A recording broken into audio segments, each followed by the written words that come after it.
môjho pohľadu ako implementátora tie technológie sa veľmi nemenia, sú tu už niekoľko rokov. To, čo je inovatívne, je práve AI, ktorá do toho vstupuje a inovuje tie produkty, ktoré už poznáme. Ale okrem AI sú to aj ľudia, ktorí prispievajú svojou prácou a nastavujú tie produkty. Či už je to nejaká EDR technológia, XDR alebo SIEM. Je to určite rýchlejší vývoj produktov. Skillset ľudí je nejak obmedzený. Tí ľudia sa dokážu rýchlejšie učiť vďaka umelej inteligencii, dokážu rýchlejšie nájsť riešenia a tie produkty dokážu lepšie vyvíjať.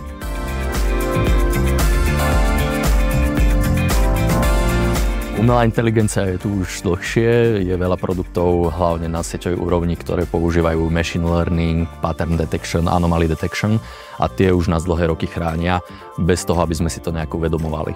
Jedna z inovatívnych technológií, ktoré sa teraz dostáva do popredia, sú copiloti, sú to chatboti, ktorí vám pomáhajú pri riešení security incidentov.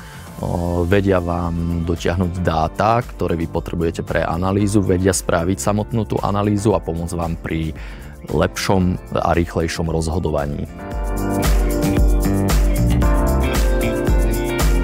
Rozdielil by som to na dve úrovne. Jedna sú hrozby, ktoré hrozia samotnej AI, ako je prompt injection, AI poisoning, a útoky zamerané vlastne na umelú inteligenciu a potom tie útoky, ktoré sú vedené s pomocou umelej inteligencie a takisto ako pomáhajú security odborníkom, tak pomáhajú aj útočníkom.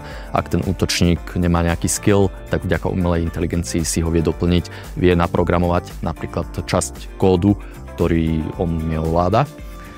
Alebo ak napríklad nepozná jazyk svojej obete, tak umelá inteligencia mu v tom pomôže a preloží mu text dokonale zrozumiteľne.